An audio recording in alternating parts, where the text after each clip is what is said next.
Yeah! Yeah! Gotta get the All-Star in the house a little more often. He brought our energy back. And, Russ was in our locker room before the game. And, to have a former guy back that's giving back what he's giving back, and he's a great deal of our program. I've said out a lot to him already, but he came in about midway through me talking to the team, and you could just see the rest of the team. They just toned me completely out because the man had arrived, and it brought a lot of energy to us. So it was great having Russ on the sideline. And then I've already seen TV as we walked off. The shot happens right in front of Russ, so it could have been a perfect scripted night for us. I thought we played really well. I thought both teams played really hard. That's obviously a very good basketball team, but we kind of got our mojo back. We changed up some things defensively, and I just thought we were much more active, especially to start the game, and got some energy going again and some enthusiasm and excitement. I appreciate the fans for helping us out, because that wasn't the prettiest road trip that we had to come back from. And this was a game we had to have, and couldn't be more proud of the team because I thought they really fought from beginning to end.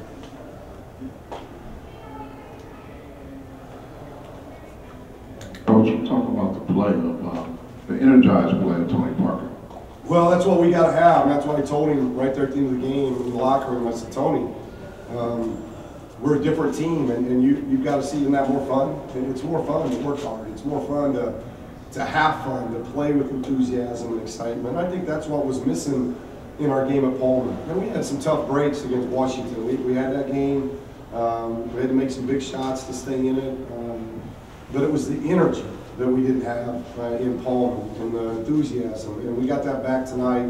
And our senior has a lot to do with that. I pulled Bryce and Isaac and Tony and Tom in. I said, you're our 4 vets. So all 4 of you have to bring enthusiasm and energy every night. You do that, then these young guys, they'll feed off of that. And I thought those young guys fed off of it tonight. We got a lot of good play from our bench, and the starters were terrific. What was the last play, what you designed? Yeah, we wanted the ball in Bryce's hands. I think that's our guy when it comes to making sure we at least get a shot. And we wanted to run a pick and roll. It's our horns fist action, and we just wanted to run a pick and roll and then let him make the play. Whether it be, I'm not saying the play was designed for him to shoot it, it was just designed for him to make the play, make the decision to penetrate, kick. We got a switch, so he did the right thing. When we got the switch and you're inside 10 seconds, I like that matchup, Bryce against the center. And he loves the step back play, and he just missed that same step back shot. So he doesn't miss those very often, and, but under the circumstances, that's a huge shot. So very well executed. But all 3 of our guards had 6 assists, and we got 12 assists with those guards. And I thought our guard play tonight was terrific. And we got a little bit lackadaisical. They started driving downhill on us with about 5 minutes to go, and we didn't get enough stops. I've always said sometimes that's the hardest thing when you're up 10, you got a 3-minute game to go, and the team just scraps their offense and they start driving hard. Sometimes that's the hardest thing to do because you get into that football protect defense mode, and I thought we got into that. So we got to look at that and learn from that. But overall, defensively, I liked what we did. I thought we did some good things defensively.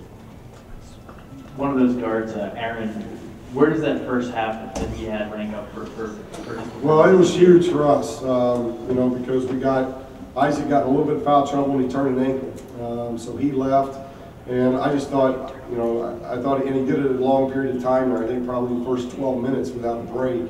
And we're asking him to chase York around, so I thought we did a good job on York and Trier until late in the game. I thought we did a really good job on them.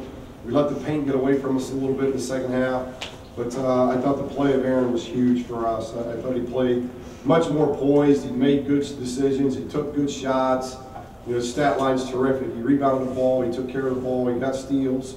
That was a big-time performance out of the freshman. Steve, you guys have 3 huge wins this season, obviously, Kentucky, Arizona tonight, and the win at Gonzaga. Also have some losses to some teams that maybe people would expect you to beat. Is there a key to achieving some consistency over the course of the second half? Well, I don't really count Monmouth because it was our opener, and I think Monmouth's pretty good. And so I don't really, it's not like I'm discounting that, but it's hard to have a favorite. Yeah, even though we were the favorite going into that game, those are hard ones. Openers are hard ones. The last 2 games we were favored. We were favored, I think, maybe not even favored against Washington. I don't know if we were favored against Washington. We were favored against Washington State. That was a road trip that, you know, we should have, in my opinion, we wanted to win both. We should have gained a split, and we didn't do that. I don't know if it was so much about what our guys did or didn't do on the court as much as it was we had a double overtime thriller in Seattle, and we had to turn around in Pullman and play right away, and we didn't handle that very well. So now what I'll use is Saturday's barometer, because now here we go again. We got a quick turnaround. We got to tip it again at 2 o'clock against a very good state team. So I want to see where our energy is, where our enthusiasm is, where our excitement is, because we didn't get that last weekend in Pullman, and that's why we got a loss. So some guys, yeah, there's some inconsistencies, but we've been getting great effort, and we've played a brutal schedule. You know, nobody's played any tougher schedule in our league than what we have, and so that wears on you a little bit. And tonight I saw a group of guys. They had their step back. You know, they just had some of their mojo back that we needed to have, and now we're going to have that again on Saturday because it's a very good team. Can't have Russ come in and do a pregame speech again, huh? Well, you know, we'll keep trying. You know, if he wants to, he's always welcome. That's for sure. Coach, speaking of Russell, you mentioned his impact tonight off the top. Thinking big picture, just about his donation, impact on the program. Just what do you think that's going to mean? If you look at our 2016 class, we're already got a top 3 recruiting class coming in, and they're going to fill a lot of voids. They're big, they're athletic, great guards, great bigs, and we only lose one guy in Tony. So you really like what's coming. And now in 17, we've already got 3 commitments. In 17 is when we open up that facility. So what that facility will do, we've said all along, we've needed it. We need it for a lot of reasons, from development to having access to the court all the time, 24/7. And that's why I'm so thankful for an administration that sees that. And then obviously we're very thankful for Mo Austin, for all of our boosters, and now a former Letterman, great player, to step up and make the donation he has. And it's going to be cool. You know, they have a practice court that's got one of our former players' name on it. That sends a great message to all of our former players, and we want to get those games back going again here at UCLA, and I think that practice facility is going to allow that to happen, and it should bode extremely well in recruiting. You've obviously seen Bryce play a ton over the years. Where does his shot in that moment, kind of at the end of the game, stack up and compare to what you've seen in the past? Well, we've said all along, and I haven't said it publicly, you know, probably enough. You know, I probably shy away from that, but he's in his junior year now, and he is one of our players, and he's proven himself. He's a tough kid. He's a really tough kid, and he's had to bounce back. He did not have a good shooting night at Washington State. Washington didn't particularly shoot it well, but made huge shots, just like he did tonight. But yeah, I thought he was very lethargic in the Washington State game. Now, we've had to play him a lot. We were asking a lot, but I sent him a text when we were getting on that charter plane. I sent him a text. I said, hey, the one thing I know, you're a tough kid, and you've got to play with energy. You've got to play with enthusiasm, a swag to you, and get that toughness back. And so I knew he would respond. Obviously, didn't know he was going to have a game like this, but he's a tough, fierce competitor, and he's got to learn, regardless of whether he's a junior or whatever. I think his teammates feed off of his toughness, and we got to get that toughness across the board. And I think it came contagious tonight, and the guys played off him. I thought he was terrific. 6 assists, no turnovers against a team that was in him all night. So I thought he did a lot of good things. Earlier in the season, Sean Miller criticized what seemed like he was talking about the crowds at Pauley Pavilion earlier in November.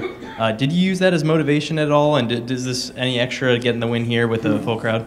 No. And, you know, Sean, you know, obviously didn't mention us by name. Obviously, anybody can look into things if they want. But I have a great deal of respect for Sean, his staff, his program.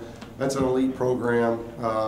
It's always fun competing against the best. And you know, they've won our league the last couple of years, and they've done a tremendous job, and I like this team. I think this is still say it's the best offensive team he's had since I've been here.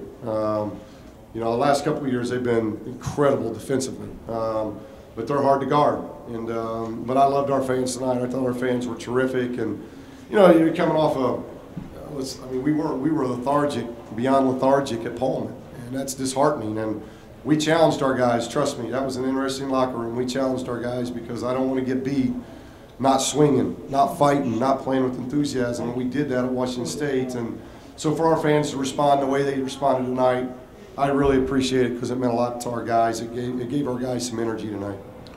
Steve, over here, what were the range of emotions just for you in the last couple of minutes where it looked like you had the game in your pocket, then it looked like you might not, and then your son hit you? That's why I told Corey Barnett and Corey Alford afterwards, young coaches on our staff, I'm like, I've been doing this 25 years, and sometimes you can get in a 1, 2, 3 week frame where just nothing goes right. And we had a heartbreaking loss, double overtime loss at Washington where we thought we had it. Then we didn't play very well against Washington State at all. Now you're 0-2 and you're coming home playing a 6th or 8th team in the country that's won your league the last couple of years. So, who just won on the road at Arizona State. And I thought we outplayed. I thought we did a lot of good things. We had a double-digit lead. And so I told them, I said, it felt like, oh, great, you know, we're gonna let this thing slip away. And I got to give our guys a lot of credit. They hung in there. They made the plays. We made the free throws we had to make. You know, we got beat at the free throw line pretty good, and that's discouraging at home. But you know, I'm really proud that when it went the other way, the guys had enough fortitude to get it turned back around. Okay, thank you. Appreciate it.